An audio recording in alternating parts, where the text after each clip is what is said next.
Ça a explosé. Ça a explosé, ça nous a surpris. Quand il s'est touché, il a dit « Aïe, tout le temps je suis touché ». Comment voulez-vous que les gens fassent lorsque l'État n'intervient plus et qu'il faut se défendre tout seul? Non, on ne voulait pas de gendarmes.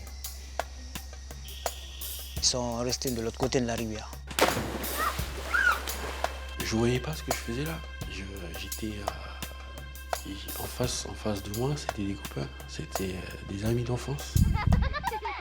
C'est difficile finalement d'en vouloir à ceux qui se retrouvent au cœur du conflit parce qu'on se rend compte qu'ils ont été otages de l'histoire. C'est un drame, pour moi, c'est un drame colonial, cette affaire-là.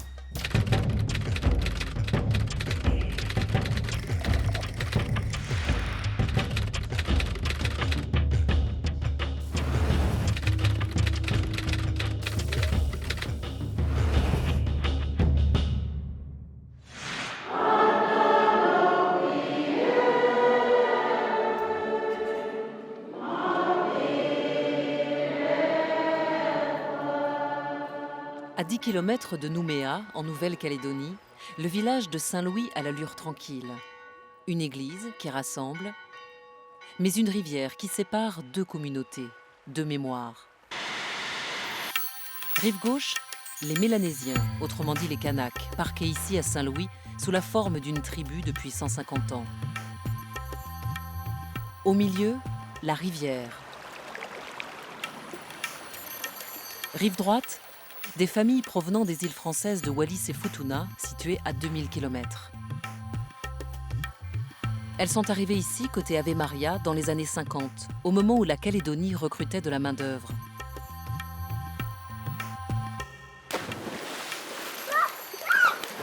La cohabitation se passe bien. Les enfants des deux rives grandissent ensemble.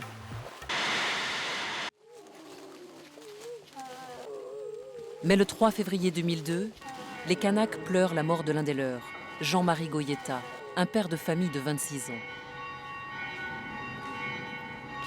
Blessé par balle, il décède quelques jours plus tard des suites de ses blessures. Et il a fermé ses yeux avec deux grosses larmes.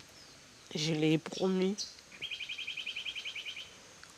que si tu es parti, je vais hériter sur tes enfants. On va trouver ton assassin. Mais jusqu'à là, on fait avec. Depuis 2 mois, la rivière au pied de l'église est devenue la ligne de démarcation d'un conflit armé opposant les Wallisiens de l'Ave Maria et les Kanaks de la tribu de Saint-Louis. Je n'ai pas compris pourquoi c'est arrivé. Et je n'ai pas compris pourquoi les Mélanésiens et les Wallisiens ils vont disparaître. Pourtant, on était bien. On ne peut pas dire qu'il y a un coup de fusil ici, il y a un coup de fusil de l'autre côté, c'est tous les deux côtés. S'il y a un qui tient le côté, l'autre il riposte le côté. Et comme ça, matin jusqu'au soir, et même jusqu'à le lendemain, c'est toujours un coup de fusil. Tout est parti d'une banale altercation entre collégiens kanaks et wallisiens. Les parents s'en mêlent, puis c'est une explosion de violence aussi inouïe que soudaine. Le 8 décembre 2001, des jeunes Kanaks traversent la rivière et lancent un ultimatum aux Wallisiens. Vous devez quitter le village pour toujours. Les familles agressées n'ont que le temps de fuir. En guise d'avertissement, ils incendient 5 maisons, tuent du bétail. Des têtes de cochons sont plantées sur des pics. La prochaine fois, c'est votre tour, menace-t-il.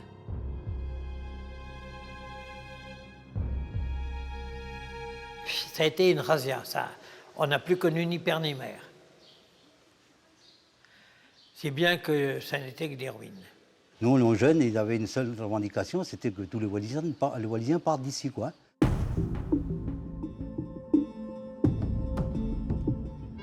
Laurent Villy est wallisien. C'est le fils du chef coutumier de l'Ave Maria. Son père est une personnalité très importante au sein de la communauté. Il est à Montpellier, à 22 000 km, quand il découvre avec stupeur les images de sa maison familiale calcinée. Laurent Villy poursuit des études d'éducateur sportif et entame une brillante carrière de rugbyman comme pilier au club montpelliérain. C'était un entraînement de rugby, donc un des dirigeants du club me demande si mon père s'appelle bien Stéphano. Et j'ai dit oui. Alors il me dit que mon père était passé à la télé justement lors d'une interview et que c'était un peu la guérilla, l'insurrection. J'étais choqué, j'ai halluciné en fait. J'ai halluciné de voir le village dans lequel j'avais grandi ou se faire la guerre. Je ne comprenais pas. Qu'est-ce qui a fait que ça en est arrivé là? Laurent Villy débarque à l'Ave Maria le 25 décembre pour se rapprocher des siens le temps des fêtes. Il découvre le dispositif de gendarmerie, les armes qui circulent et les hommes qui s'organisent pour des tours de garde.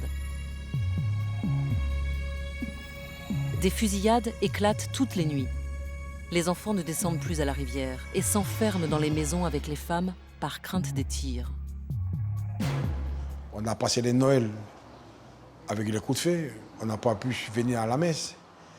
Il y avait un premier communion de nos enfants qui devaient faire les 25 Noël. On n'a pas pu amener parce qu'il y a les coups de feu qui sont même tirés sur l'église. Il y avait la première communion à Saint-Louis où il devait y avoir beaucoup d'enfants. Mais les enfants wallisiens n'étaient pas là, évidemment. Enfin non, c'était très triste. Très, très triste.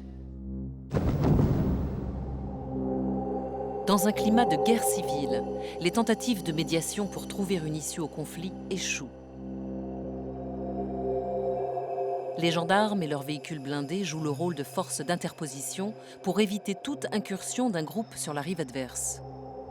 En tout, c'est près de 5 escadrons de 90 gendarmes qui sont mobilisés, autrement dit, tous les effectifs du pays. Mais cela n'empêche pas les tirs. Moi, je les ai vus. Quand il y a des coups de feu, ben, ils rentrent, les planés, ils s'enferment. Et nous, on n'est pas en fer. Hein. On a l'impression que c'est deux communautés qui s'est tirées dessus, puis voilà quoi.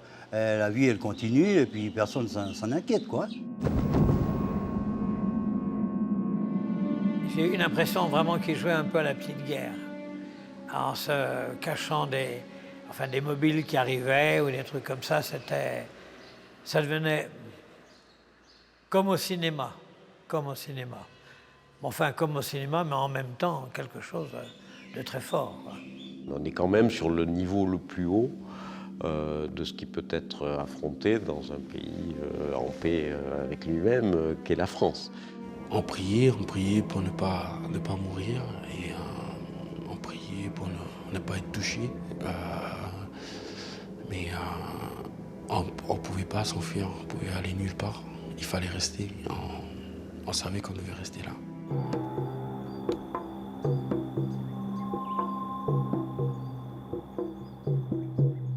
Le soir du 8 janvier 2002, la tension monte d'un cran.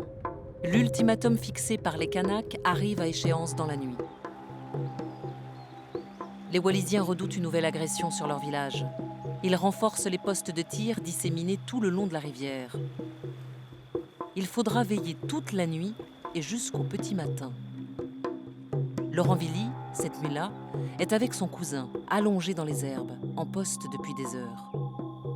Je ne voyais pas ce que je faisais là. J'étais en face de moi, c'était des copains, c'était des amis d'enfance, des gars avec qui je joue au foot. J'étais avec eux à l'école. Et j'étais là, avec une arme en face d'eux. C'était une situation vraiment pénible. Et je me suis assoupi. L'impression de m'être endormi une éternité. En tout cas, c'est ce que j'aurais voulu. Ne pas être là. Jusqu'à ce qu'on soit réveillé par les tirs. Ça tire énormément. Ça tire énormément.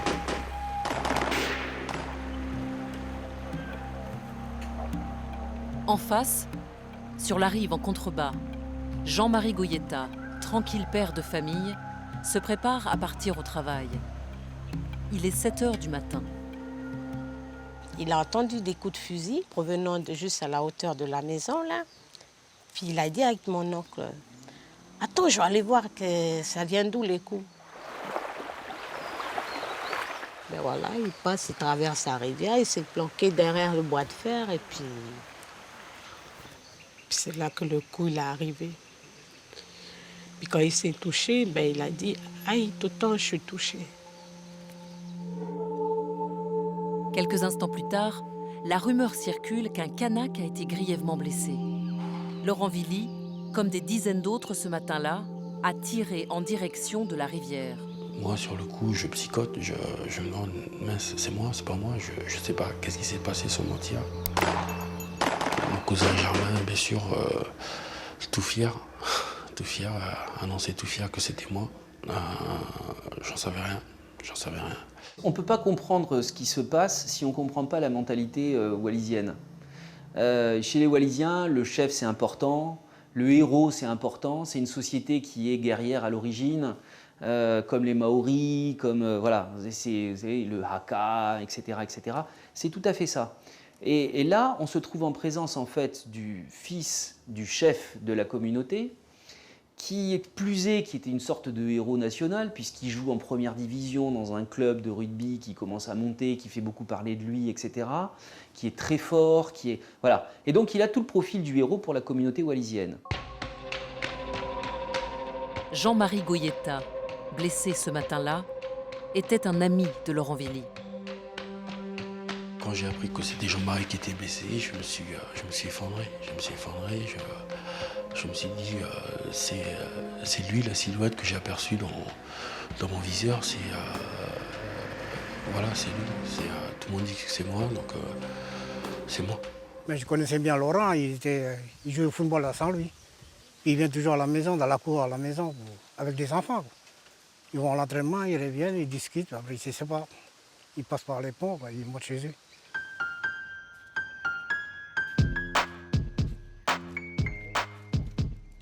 Mais avec ce drame, la rivière coupe désormais les liens d'amitié qui existaient entre ces deux communautés. Laurent Willy repart de Nouméa le 15 janvier. Aucune plainte n'est déposée contre lui. Mais la rumeur sur son implication grandit au fur et à mesure qu'il s'éloigne. Je suis parti de Nouméa détruit. J'étais complètement détruit, complètement. Jean-Marie Goyeta est plongé dans le coma à l'hôpital et décède quelques semaines plus tard des suites de ses blessures. Une information judiciaire contre X s'ouvre alors. À la tribu de Saint-Louis, l'émotion fait place à la colère. C'était dur à calmer les jeunes. Ici, les vieux, ils n'arrivaient plus à calmer les jeunes depuis que Jean-Marie il est mort, quand il est tombé. Les jeunes, mais on dirait que, je sais pas, c'était des fous, quoi. C'était furieux. Ils ont voulu traverser la rive qui sépare l'Ave Maria et la tribu. Mais c'est mon père qui a dit que non, il ne faut pas traverser. Les vieux ont dit aussi de ne pas... Mais eux, ils se sont dit, ils ont promis que voilà, il y a un mort chez nous. Il y aura un mort de l'autre côté. Une violence contenue qui porte le poids de toute une histoire.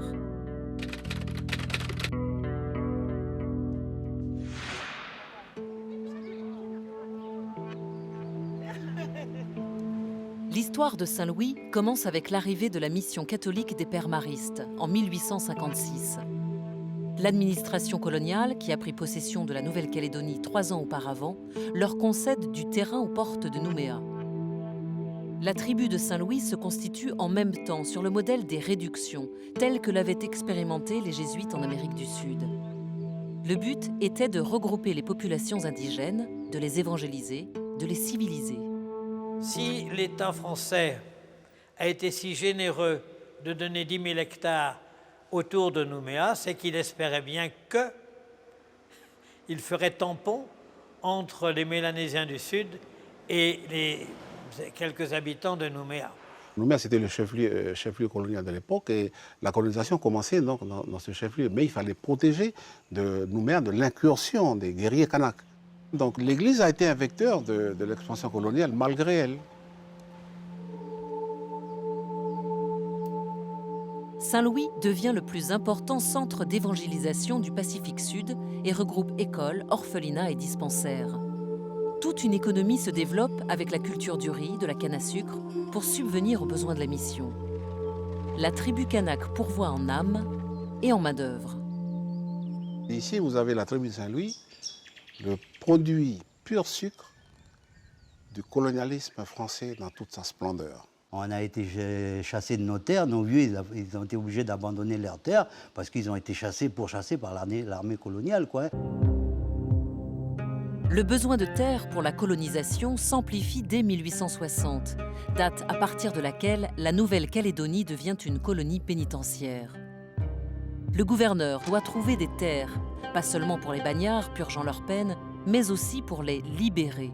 Ces bagnards, une fois libres, sont astreints à rester en Nouvelle-Calédonie pour une double peine. Le but final étant de les pousser à s'y installer définitivement.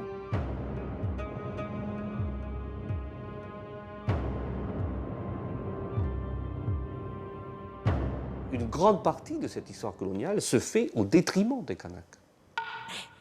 Puisque pour installer des condamnés ou des libérés à la terre, pour installer des colons à la terre, il va bien falloir prendre des terres. Dès 1895, de nouveaux arrivants réclament des terres au nom de la colonisation libre. La Calédonie présente l'avantage de posséder un arrière-pays, des montagnes, des rivières, de quoi faire paître les bêtes et installer des fermes. Les Kanaks, dépossédés de leurs terres, sont les premières victimes de ces réaménagements fonciers. On va prendre vos terres pour les donner à la colonisation libre et vous, on va vous mettre dans d'autres tribus. Ça a été le grand cantonnement avec les arrêtés de déguerpissement, c'est-à-dire qu'on faisait, c'est le terme juridique qui était employé, où l'on faisait partir les gens pour les installer ailleurs. Chaque Kanak, quand il part de chez lui, même s'il est expulsé de chez lui, il part avec toute l'histoire dans sa tête, puisqu'il a été éduqué comme ça. Tout petit, nous savons par nos mamans, nos papas, nos grands-pères, nos grands-mères, qu'ici, voilà, ça c'est chez nous. Voilà, notre totem, il est là, nos esprits sont sur ce morceau de caillou-là, dans cette colline-là. Donc quand les gens sont expulsés comme ça à l'époque, même s'ils sont dispersés et que tout le système social il est complètement déstructuré et déstabilisé, en fait les gens partent avec ça dans la tête.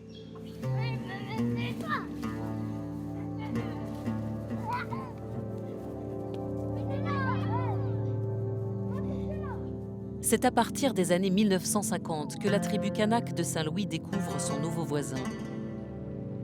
De l'autre côté de la rivière, les premiers Wallisiens s'installent. Stéphano Villi, le père de Laurent, fait partie des premiers arrivants. Il est venu ici pour travailler. La Nouvelle-Calédonie, c'était un territoire français. Ils ont besoin de manœuvres pour venir travailler. C'est pour ça qu'ils ont fait un appel tout pays du Pacifique et plus près. Beaucoup de Wallisiens qui sont venus en Calédonie. Les Wallisiens qui sont arrivés à l'époque, ils font compter au moins 5000.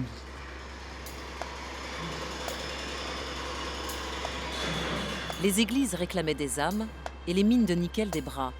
L'administration coloniale augmente la population de 20% en à peine 10 ans par le biais de ce recrutement de travailleurs venus de tout le Pacifique. La Nouvelle-Calédonie est un archipel qui a toujours dévoré de la main-d'œuvre, car c'est un archipel essentiellement minier. Donc, en plus de l'opposition peuple originel et colon, il y a aussi une histoire de la main-d'œuvre ici, qui est l'un des moteurs de l'histoire.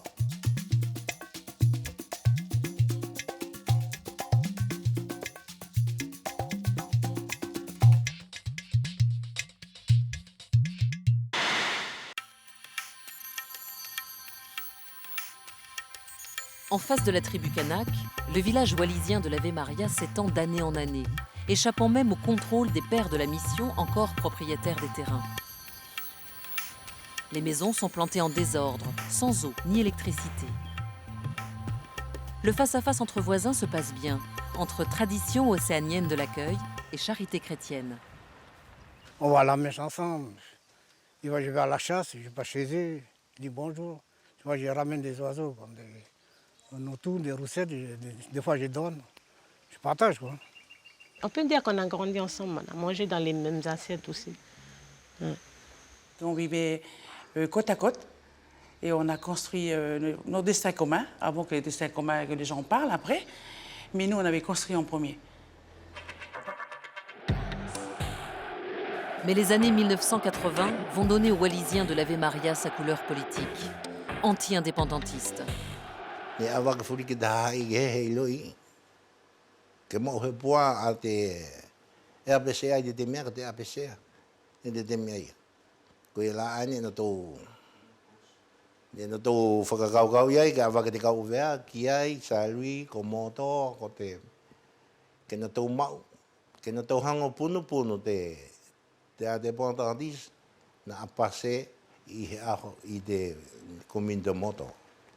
Ils emmenaient les sacs de riz là, pour amadouer nos parents, quoi.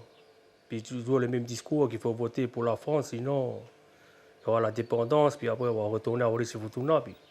Puis nos vieux, ils ont peur, puis c'est comme ça qu'ils ont réussi à avoir le vote de la communauté wallisienne de Futuna. Je pense que les partis politiques de droite ont beaucoup instrumentalisé la communauté wallisienne futunienne pour se protéger, pour qu'elle soit un peu comme un bouclier face aux Kanaks. Et d'ailleurs, on voit bien pendant les événements et tout ça, qui était devant dans les grandes manifestations anti-Kanak de l'époque, ou pro-françaises, on va dire comme ça, c'était toujours les Wallisiens. D'un côté, les Wallisiens, otages des autorités françaises. De l'autre, les Kanaks, en pleine revendication identitaire, politique et foncière. Cette période de l'histoire calédonienne appelée les événements voit des affrontements féroces et souvent meurtriers entre partis de droite, pro-français, avec à leur tête Jacques Lafleur, et partis Kanak de gauche pour l'indépendance, avec Jean-Marie Tjibaou comme leader. Cette violence culminera avec le drame d'Ouvéa. 19 Kanaks et 6 gendarmes tués.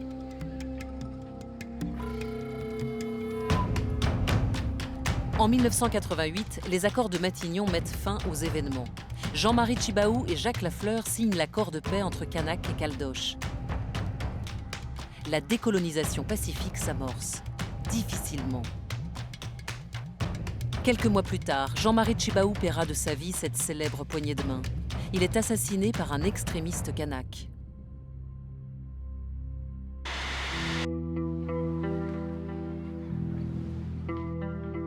Dix ans plus tard, la signature des accords de Nouméa renforce cette volonté de construire un destin commun pour la Nouvelle-Calédonie. Un avenir commun entre les 41% de Kanaks, 35% de Caldoches et 10% de Wallisiens vivant sur le territoire.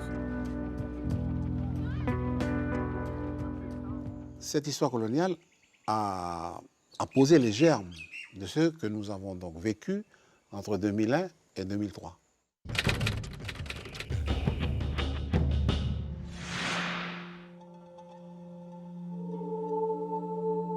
Le 11 juin 2002, la communauté wallisienne pleure à son tour l'un des leurs.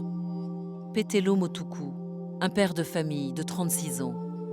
Si l'assassinat de Petelo est le prix à payer pour ramener la paix à Saint-Louis, je lance donc un appel à toutes les autorités de la communauté mélanisienne, wallisienne et futunienne pour retrouver le chemin de la paix et assurer un avenir paisible et fraternel. Petelo Motuku a été abattu par un tireur embusqué alors qu'il circulait en voiture sur la route qui mène à l'église.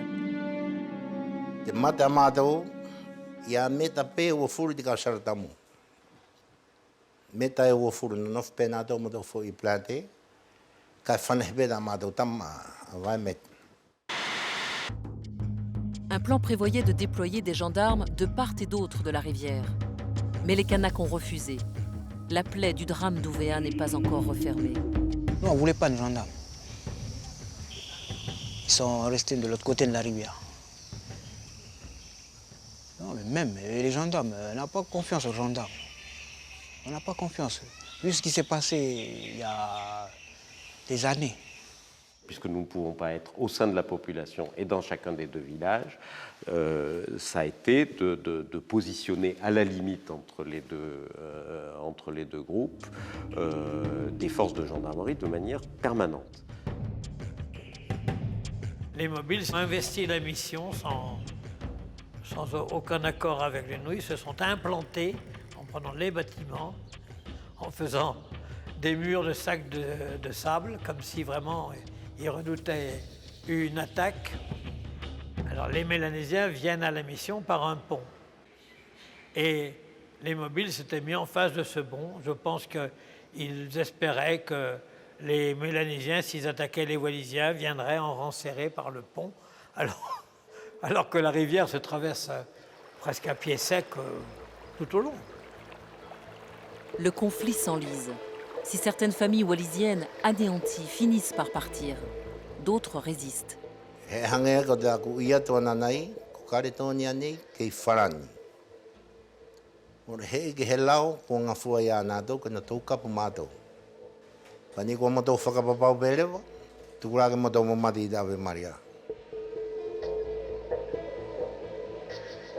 C'est pas nous qui avons fait venir les Wallisiens en Calédonie. C'est bien les Français pour travailler. Mais s'ils ne veulent plus de Wallisiens, il fallait qu'on négocie pour qu'ils puissent partir proprement. Faut pas chasser comme ça, comme des bêtes. À quelques kilomètres de là, à Nouméa, le juge d'instruction Fria ordonne l'ouverture de l'enquête sur le meurtre de Jean-Marie Goyeta. Les soupçons sur la personne de Laurent Villy se confirment. Par commission rogatoire, le juge rédige un mandat d'amener pour sa mise en examen.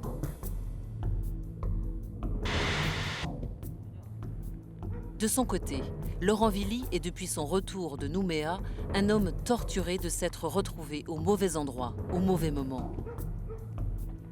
J'étais plus de moi-même, j'étais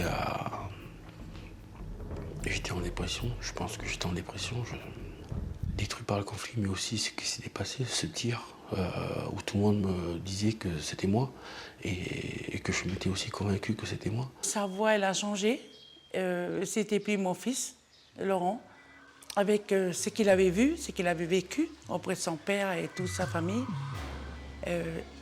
il avait mal.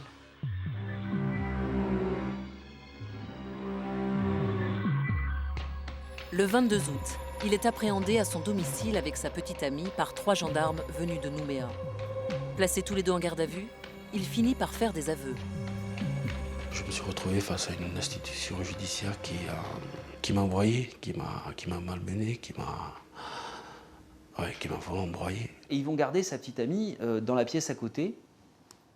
Et en fait, jouer tout un jeu psychologique entre les deux en faisant croire, parce qu'il y a des cris, il y a des bruits, etc., à la petite amie que Laurent est en détresse, voire qu'il est frappé, etc., etc., alors que bon, tout s'est passé correctement. Mais du coup, elle est complètement atterrée. Et on demande à la petite amie de Laurent de faire pression sur lui pour qu'il avoue. On m'a demandé à ce que je dise oui, c'est moi, très clairement. Tu prendras 5 ans et voilà, tu iras en France, tu prendras 5 ans et puis point barre. Je reconnais le visage de Jean-Marie Goyeta comme celui que j'avais ajusté avec la lunette de mon fusil. Vous savez, quand on a des aveux, en général, en justice, on ne va pas chercher beaucoup plus loin. Et même s'il y a des incohérences matérielles, allez, c'est pas grave. Il y a des choses qu'on ne peut pas expliquer, mais au total, on a un coupable, on arrête de rechercher. Et donc l'enquête va simplement se concentrer à ce moment-là, bien sûr, sur Laurent, on va négliger tout le reste. Et donc on va l'incarcérer à Nouméa et l'envoyer en détention provisoire pendant 1 an. Laurent Villy est transféré en Calédonie le 7 septembre et mis en examen pour meurtre. Il est le seul interpellé dans le cadre de cette enquête. Or, une centaine de tireurs étaient postés ce matin-là. À la descente de l'avion, il se rétracte de ses aveux. Il est placé en détention provisoire à la prison de Nouméa. J'ai été placé à l'isolement parce que 90% de la population carcérale était composée de Mélanésiens. Et il y avait aussi des détenus de Saint-Louis. Donc c'était réellement par mesure de sécurité que j'étais placé pendant 13 mois, en tout cas pendant 12 mois à l'isolement. 14 jeunes Kanaks sont incarcérés en même temps que Laurent Villy pour avoir agressé les familles wallisiennes, incendié leurs maisons et tué des cochons. Un suspect pour le meurtre de Petelo Motuku est également en détention provisoire. Pour éviter toute représaille sur sa personne, Laurent Villy est tenu à l'écart. Ça a été un calvaire. Pratiquement, il ne voyait que ses avocats, parce qu'il était à l'isolement, qu'il fallait éviter les concertations avec des témoins, etc., etc. Et donc, c'était une situation qui était atroce pour Laurent. Et c'était doublement atroce parce que Laurent, en fait, juste avant de partir, avait été blessé à l'épaule à l'occasion d'un entraînement au rugby, et avait été opéré, et son opération n'avait pas tenu. Et donc, il fallait impérativement qu'il soit réopéré. Et cette incarcération pendant 1 an qui a empêché qu'il soit réopéré dans les temps a mis fin à sa carrière de rugbyman professionnel.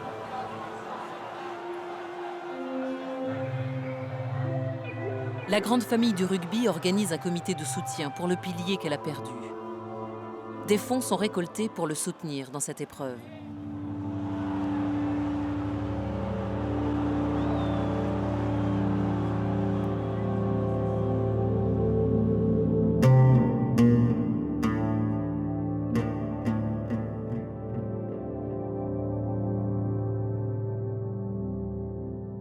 Un an plus tard, Laurent Villy est libéré en conditionnel pour raison de santé. Il repart à Montpellier avec interdiction de séjour en Calédonie jusqu'à la tenue du procès.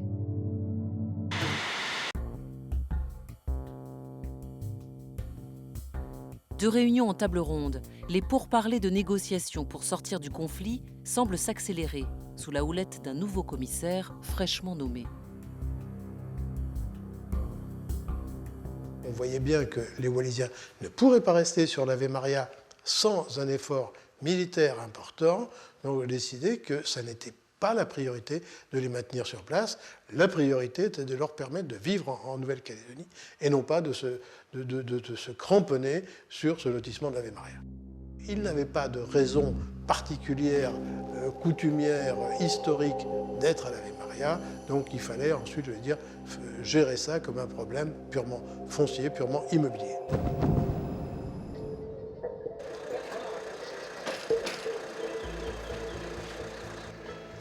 La décision est dure pour des familles qui ont grandi à l'Ave Maria et tout construit en Calédonie. En partant, les Wallisiens ne veulent rien laisser aux Kanaks et jouent la politique de la terre brûlée. Après 20 mois d'affrontements, 2 morts et plusieurs blessés, le conflit se solde par l'expulsion pure et simple d'une communauté en territoire français. Il y a eu beaucoup de concessions. Concessions de fait sur des valeurs fondamentales des droits humains. Et on sait très bien que ces principes qu'on défend, à des moments où il y a des conflits comme ça, on est obligé de discuter, et puis il y a des choses qu'on ne respecte pas.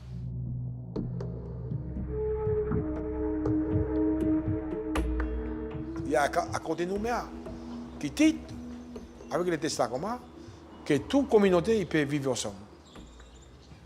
Mais quand c'est regardé là, c'est pas les testats communs que vous attendez préparer là.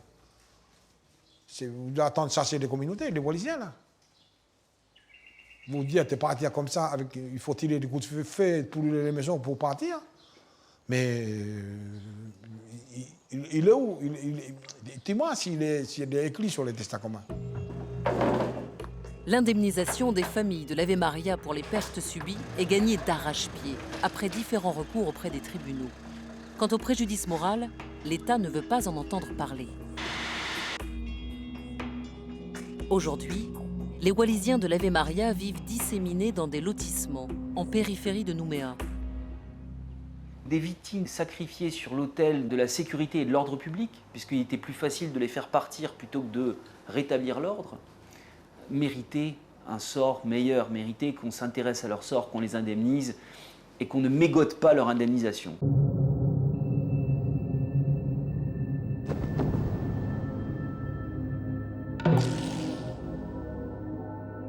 Eux ont souffert, je sais qu'eux aussi ils ont souffert, ils ont perdu leur maison. Ben nous aussi on a souffert.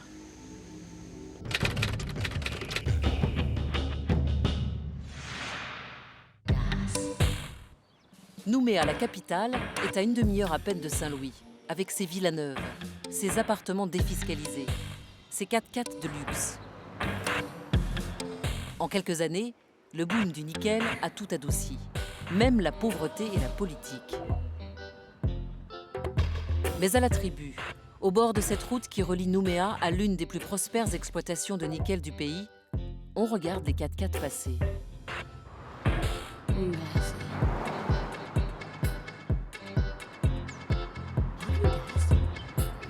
Ils ont l'impression que les choses qui se construisent ici, les richesses qui sont produites par le pays, ben, ils en voient quelques miettes seulement. Et donc c'est un peu ça qui est derrière toute cette affaire de Saint-Louis. Et puis il y a d'autres affaires. Hein. D'autres affaires, je pense que ça va être de plus en plus dans les années qui viennent, des foyers où les gens vont s'affronter parce qu'il y a de trop grosses inégalités ici. À la tribu, quelques mois avant le drame mortel, la découverte d'un plan d'urbanisme déclenche la colère des Kanaks. Ce plan, c'est la construction d'un lotissement de 120 logements sociaux du côté wallisien, financé par la province dans sa lutte contre l'habitat insalubre.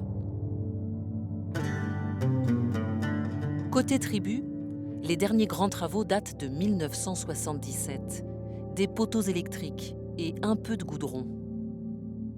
Les institutions ont beaucoup plus favorisé la communauté wallisienne au détriment des gens de Saint-Louis, quoi. Hein. Parce que nous, bon, ça faisait quand même plus de 150 ans qu'on est là, on n'a pas eu tout ce qu'ils ont eu, quoi. Hein. Les Wallisiens, ils ont fait un lotissement, là. Ils ont fait des maisons sociales, déjà. Bon, peut-être ils n'ont pas pu habiter dedans, quoi. Mais quand même, ils ont fait des belles routes. Ils ont eu l'eau couramment. Et nous, ça fait combien de temps qu'on demande? Et eux, ils viennent d'arriver, ils ont déjà l'assainissement. Des caniveaux en ciment, des routes coltarées et tout. C'est tout ça qui est remonté à la surface, quoi. Hein. Pour dire, attends, on va pas quand même pas... On va vivre comme ça combien de temps, quoi. Hein.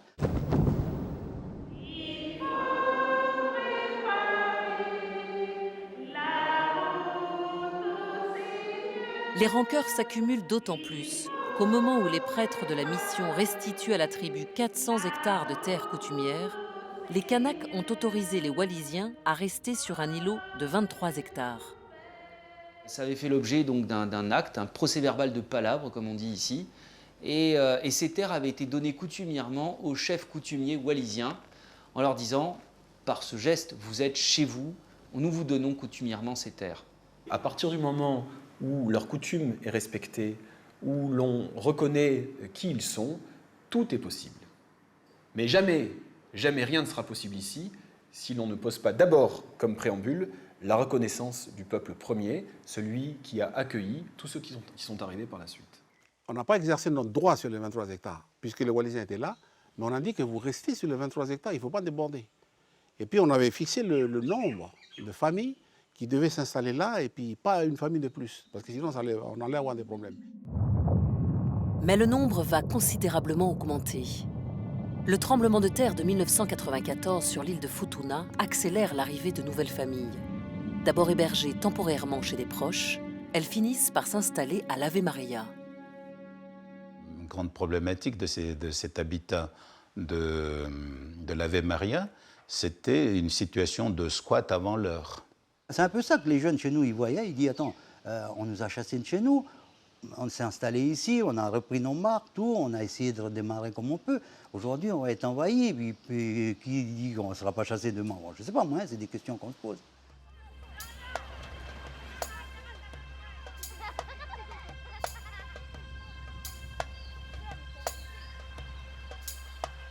Avec les Wallisiens qui restaient juste en face de nous, il y a toujours du respect. Mais les autres qui débarquent, là, ça passe pas le courant. C'est tout de suite, on sent. Un respect mutuel qui passait notamment par des cérémonies de coutume, un chemin incontournable ici, dans le Pacifique. Les valeurs coutumières, nos traditions se sont perdues tout au long de ces décennies.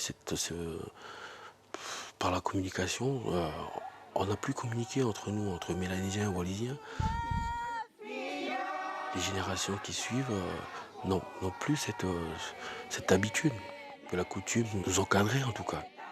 Dans nos traditions et nos coutumes, quelqu'un est accueilli, on sait d'où il vient, pourquoi il est là, et on l'installe quelque part en lui confiant des responsabilités. Voilà, ben, ces choses-là qui sont de la coutume kanak comme coutume wallisienne ou futunienne, n'ont pas été faites. Chacun est arrivé là au petit bonheur, la chance. Et puis, à force de faire les choses de cette manière-là, les contraintes qui doivent être assumées ensemble n'ont pas été assumées. Et puis, au bout d'un moment, il y a un trop qui s'installe. En 50 ans, la communauté wallisienne est passée de 5 à 1000 familles. Le face-à-face devient alors de plus en plus tendu.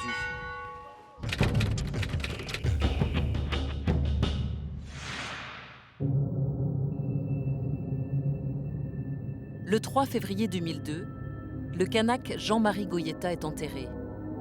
Mais étrangement, aucune autopsie n'a été pratiquée. L'expert balistique qui analysait les débris de balles a conclu qu'il provenait d'un petit calibre de type 222.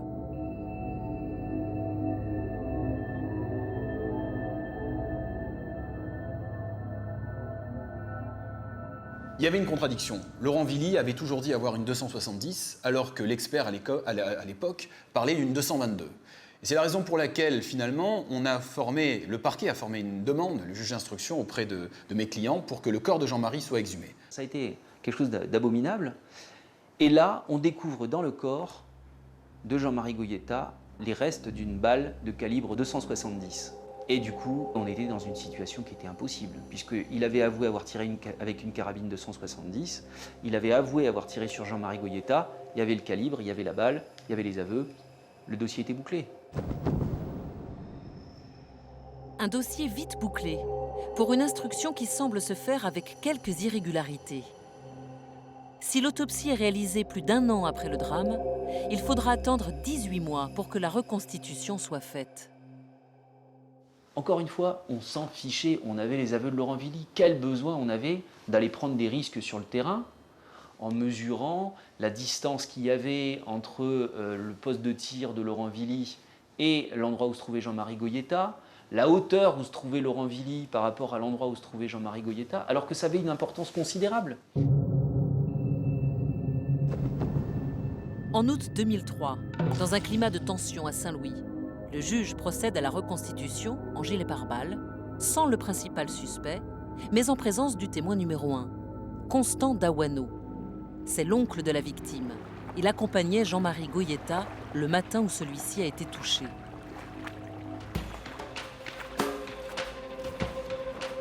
Mais la scène du meurtre a pratiquement disparu. Le cyclone Erika est passé par là. Un des plus violents qu'ait connu la Calédonie ces 10 dernières années. Je crois qu'il y avait un arbre qui était là à l'époque, qui n'était plus là. Donc il faisait une reconstitution vraiment sujette à caution, quoi, parce qu'il y avait des éléments qui manquaient, c'était très tardivement. Dire que l'enquête a été bâclée, je ne sais pas, mais je ne sais pas ce qu'en pensent les avocats, mais l'impression donnait en tout cas qu'il y avait des failles. Le procès de Laurent Villy se tient en avril 2008 aux assises de Nouméa, en présence d'un jury populaire tiré au sort. Le premier jour d'audience s'ouvre avec l'examen de la personnalité de l'accusé. Brillant sportif de 25 ans, Laurent Villy n'a jamais fait son service militaire et n'est pas chasseur. Il tire ce matin-là le premier coup de feu de sa vie. Quelqu'un qui tire alors qu'il vient de se réveiller après s'être assoupi quelques minutes à la suite d'une nuit blanche, qui se trouve en situation de guerre, c'est-à-dire qu'on lui tire dessus au moment où il est où il fait feu. On lui tire dessus. Vous imaginez le stress que ça peut représenter, hein, pour quelqu'un qui n'est pas un militaire. On lui tire dessus et lui va avoir le sang-froid, sans être militaire, sans avoir aucune formation, etc., sans savoir tirer, de prendre cette arme totalement déréglée, qu'il ne connaît pas, de viser et de faire mouche sur la personne qui se trouve en face. L'expert balistique l'avait dit, il avait été obligé de le reconnaître, la chance qu'il fasse mouche était infime. Après 7 jours de procès, des incohérences matérielles, des objections balistiques et des manques de preuves, des témoignages révèlent qu'au moins 8 personnes se trouvaient en position de tir, près de la rivière, à l'heure où Jean-Marie Goyeta a été touché, dont plusieurs armés de carabines 270. Il faut savoir, c'est que ce calibre 270, c'était peut-être 60% des armes utilisées pendant ce conflit, d'un côté comme de l'autre. La personne qui accompagnait Jean-Marie Goyeta avait entre les mains, Constant Dawano, une carabine 270. Le poste de tir qu'on avait identifié, où il y avait un certain nombre de Wallisiens aussi qui faisaient face à Jean-Marie Goyeta, sur un plan horizontal, il y avait 3 carabines 270 à cet endroit-là. Sur le long de la rivière, il y en avait, je ne sais pas, une cinquantaine au moins.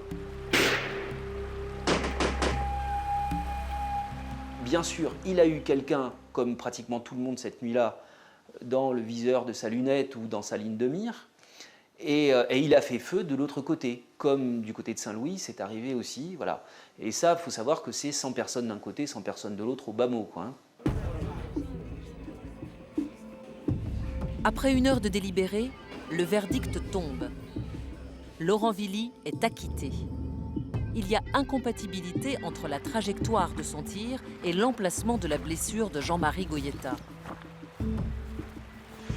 Constant Dawano, le témoin numéro 1 qui accompagnait ce jour-là la victime, a par ailleurs aperçu un homme en bleu, dont la position correspondrait, selon lui, à celle d'où est parti le coup de feu. Peut-être aussi que la personnalité de Laurent Villy a joué.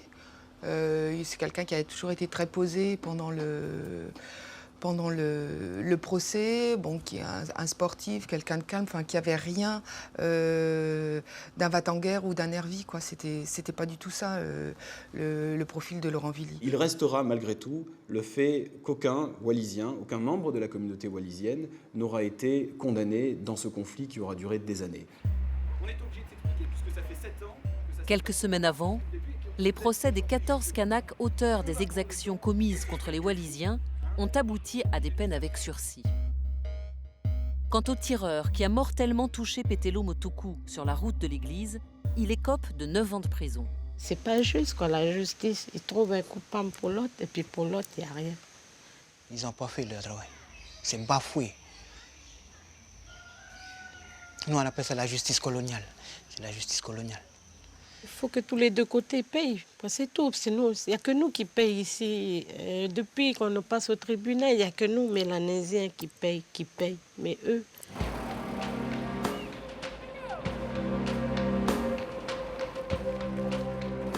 Des décisions de justice qui provoquent incompréhension et colère à la tribu. Sous la pression populaire, le parquet fait appel du verdict d'acquittement de Laurent Villy et demande la tenue d'un 2e procès.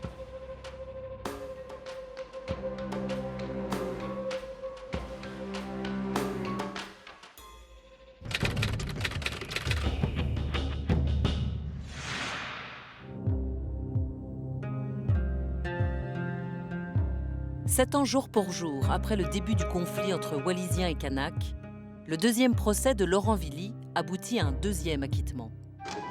Moi, la question que je pose, que j'ai toujours posée à l'époque et que je repose aujourd'hui, si ce n'est pas Laurent qui a tiré Jean-Marie, ben, qui l'a fait? Il y a bien quelqu'un qui a tiré ce jour-là. La question s'est posée à la fin du procès du 2e acquittement de Laurent Villy, de savoir si on devait poursuivre ce fameux homme avec un bleu de travail que Constant Dawano, l'oncle de Jean-Marie Goyeta, avait vu s'enfuir. Mais on se situait des années, 7-8 ans après les faits, donc ne serait-ce que d'ouvrir une affaire criminelle autant d'années après, avec des souvenirs qui se sont estompés, avec des témoins qui sont partis et qui ne se souviennent plus, ça voulait dire qu'on repartait pour des années, peut-être pour rien, et ça c'était absolument impossible de demander cela à la famille de Jean-Marie Goyeta. Les proches de la victime ont souhaité enterrer la hache de guerre au pied de l'arbre où Jean-Marie Goyeta a été mortellement blessé.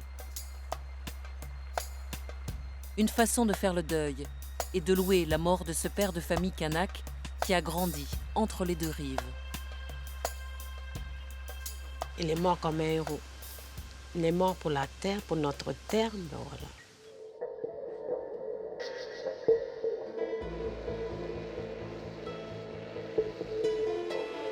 Pour la tribu, Jean-Marie Goyeta fait partie de ces héros au destin tragique qui construisent l'histoire du pays. Aujourd'hui, toutes les terres coutumières de part et d'autre de la rivière ont été rétrocédées à la tribu. 430 hectares où les esprits de la terre ne demandent plus qu'à s'apaiser. Mais une terre, pourquoi? On a fait partie les Wallis, mais quand est-ce qu'on va aller habiter là-haut? Ça aussi, ils disent qu'ils vont faire venir l'État et puis tout, qui irriguer, tout ça. Mais là où le projet, là? Là où le projet? Il n'y a rien. Le programme de construction de logements sociaux s'est brusquement arrêté avec le départ des Wallisiens. Moi, mon frère, il est tombé pour cette terre. Et puis on regarde, il n'y a que les cerfs qui sont en train de courir, là.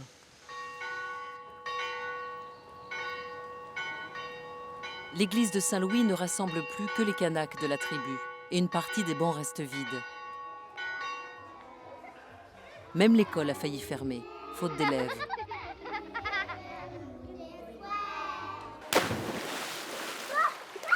Les rires de ceux qui ont grandi des deux côtés de la rivière ne se conjuguent plus que sur une seule rive. Alors une terre peut-être, mais pour construire quel destin?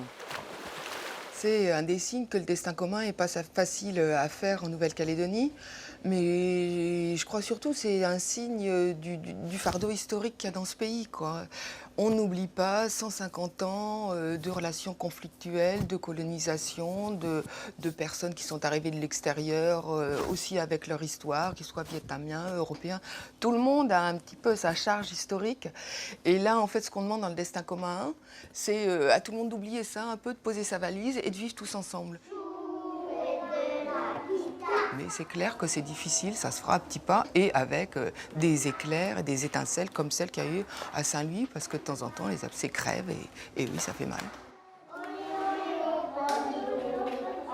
Les Kanaks, d'abord, on doit faire un effort pour dire qu'on n'est plus tout seul ici dans le territoire, qu'on est avec d'autres communautés et que la construction du pays doit se faire avec eux. Le problème de la Calédonie, c'est que peut-être on a été en concubinage les uns avec les autres pendant trop longtemps. Il faut peut-être penser sérieusement au mariage maintenant. Bon, c'est peut-être le prêtre qui dit ça, mais bon, voilà.